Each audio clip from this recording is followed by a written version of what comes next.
అందరికీ ఉగాది శుభాకాంక్షలు. షడ్రుచుల సమ్మేళనమైన ఉగాది పచ్చడికి ఏమేం పదార్థాలు కావాలి, దాని తయారీ విధానం ఎలాగో ఇప్పుడు మనం చూసేద్దాం. ముందుగా తీపి కోసం ఒక పావు కప్పు బెల్లం తురుము, పులుపు కోసం కొత్త చింతపండును 5 నిమిషాలు నానబెట్టి ఇలా గుజ్జును తీసుకొని పక్కన పెట్టుకోవాలి. అలాగే చేదు కోసం వేప పూతను తీసుకోవాలి, అంటే కాడలన్నీ తీసేసి వేప పువ్వును మాత్రమే తీసుకోవాలి. వగరు కోసం చిన్న మామిడికాయని ఇలా చిన్న చిన్న ముక్కలుగా కట్ చేసుకొని పక్కన పెట్టుకోవాలి. కారం కోసం మిరియాల పొడి, దీని బదులు మీరు పచ్చిమిరపకాయ లేదా కారం వాడుకోవచ్చు. ఉప్పు తీసుకోవాలి.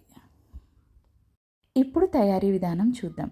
ఒక క్లీన్ బౌల్ తీసుకొని అందులో ముందుగా తీసుకున్న 1/2 కప్పు బెల్లం తురుముని, అందులోనే 1/2 కప్పు వరకు చింతపండు రసాన్ని, 1 లేదా 2 స్పూన్ల వేపపూతని, అలాగే కట్ చేసి పెట్టుకున్న మామిడికాయ ముక్కల్ని, 1/2 స్పూన్ మిరియాల పొడి, 1/2 స్పూన్ ఉప్పు, ఇవన్నీ వేసుకొని బెల్లం కరిగేంత వరకు అన్నిటినీ బాగా కలుపుకోవాలి.